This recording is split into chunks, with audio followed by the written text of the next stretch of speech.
Jadi, di sini saya akan menjelaskan bagaimana mekanisme resistensi bakteri dan metode uji kepekaan antibiotik. Jadi, yang pertama-tama perlu diketahui dulu, apa sih itu resistensi antibiotik? Jadi resistensi antibiotik ini adalah kemampuan bakteri untuk bertahan dan berkembang biak meskipun sudah diberi antibiotik. Antibiotik ini seharusnya membunuh atau menghambat pertumbuhan bakteri tersebut. Contohnya nih, ada pasien yang mengidap penyakit TBC.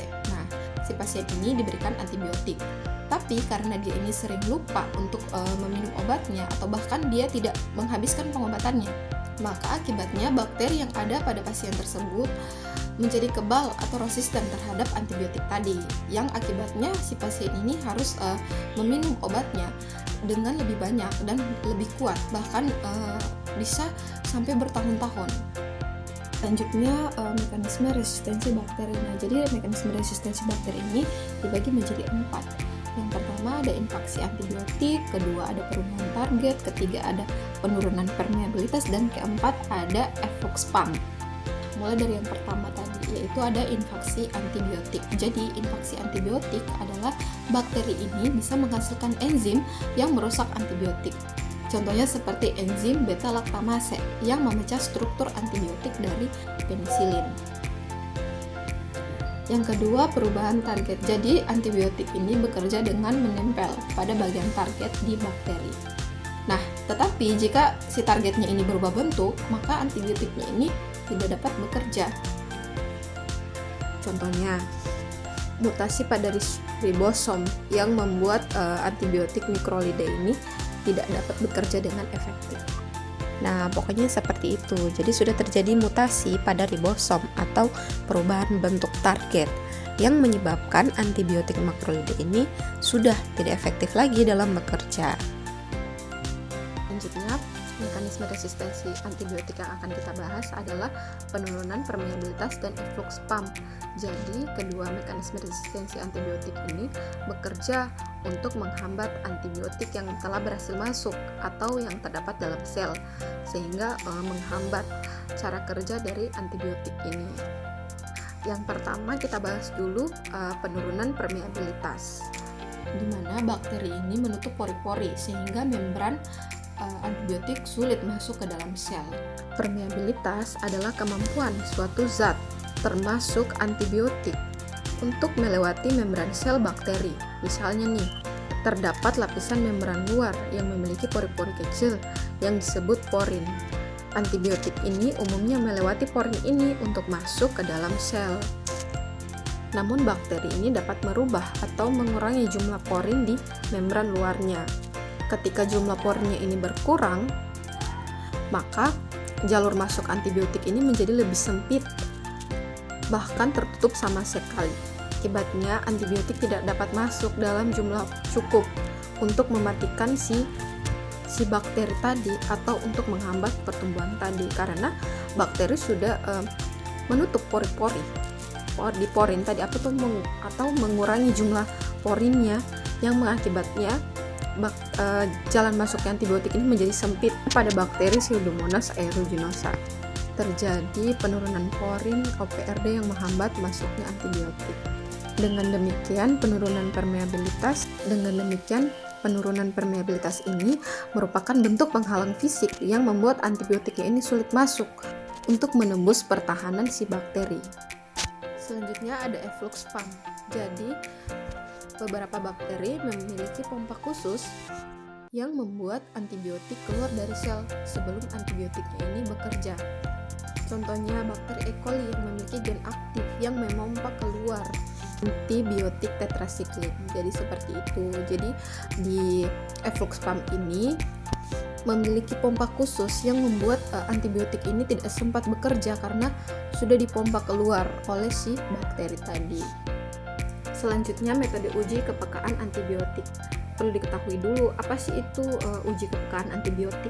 Jadi uji kepekaan antibiotik ini adalah suatu cara untuk mengetahui apakah antibiotik ini bisa menghambat atau membunuh bakteri tertentu. Ini penting agar dokter ini bisa kasih obat tepat sasaran, bukan asal tebak. Misalnya nih, kamu sakit infeksi saluran kemih. Nah, kamu diberi antibiotik amoxicillin. Nah, ternyata bakterinya ini sudah kebal terhadap amoxicillin tadi. Maka harus dicari obat atau antibiotik lain yang lebih ampuh. Nah, ada 4 metode uji yang sering digunakan. Yang pertama ada metode difusi cakram.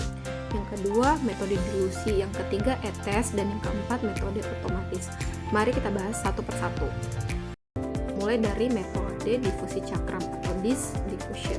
Jadi di metode cakram ini atau di metode difusi cakram ini digunakan untuk melihat apakah bakteri ini bisa dibunuh atau bisa dihambat oleh si antibiotik tadi dengan melihat zona bedingnya di sekitar cakram antibiotik. Jadi cara kerjanya bakterinya ini disebar di permukaan agar atau media padat, kemudian cakram kecil diletakkan di atas agar tersebut.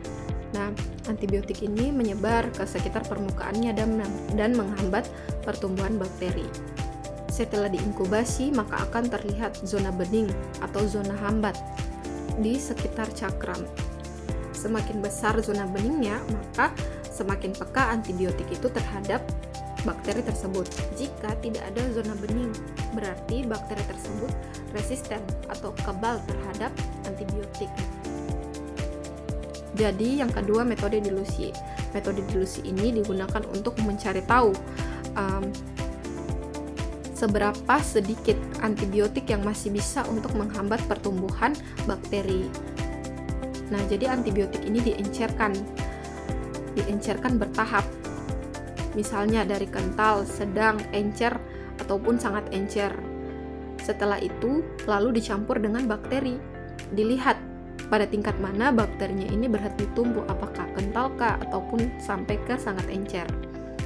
Nah, hasilnya ini disebut dengan MIC, yaitu minimum inhibitory concentration. Pokoknya seperti itu. Jadi metode dilusi ini untuk mencari tahu seberapa masih bisanya si antibiotik ini menghambat pertumbuhan bakteri. Selanjutnya ada ETES. ETES adalah cara yang lebih akurat dari difusi cakram, karena bisa langsung menunjukkan angka MIC di piring agar. Seperti difusi cakram, tapi bukan lingkaran, melainkan strip khusus yang berisi antibiotik dengan konsentrasinya yang berbeda-beda. Nah, dari strip itu kita bisa melihat angka pasti seberapa kuat antibiotik ini menghentikan si bakteri. Nah, terakhir ada metode sistem otomatis.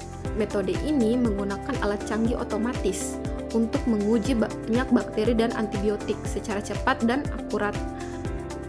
Jadi semuanya dilakukan oleh mesin otomatis. Kita cukup masukkan bakteri dan antibiotiknya. Mesin akan membaca dan menghitung hasilnya. Apakah bakterinya ini peka, menengah, atau resisten, kebal terhadap antibiotik. Jadi resistensi antibiotik ini adalah masalah yang serius yang terjadi ketika bakteri ini mampu untuk bertahan dan berkembang biak meskipun sudah diberi antibiotik. Nah, bakteri ini dapat melakukan resistensi dengan berbagai cara, seperti yang pertama, menghalangi masuknya antibiotik, menghancurkan antibiotik dan mengubah targetnya, atau memompa antibiotik keluar dari dalam sel. Untuk mengatasi ini, perlu dilakukan uji kepekaan antibiotik di laboratorium seperti metode difusi cakram, metode dilusi, metode ETES, dan metode sistem otomatis seperti VITEK. Nah, pengujian ini membantu dokter memilih antibiotik paling efektif agar pengobatan berhasil dan resistensi tidak menyebar lebih luas. Baby, bring your body back to me. They can call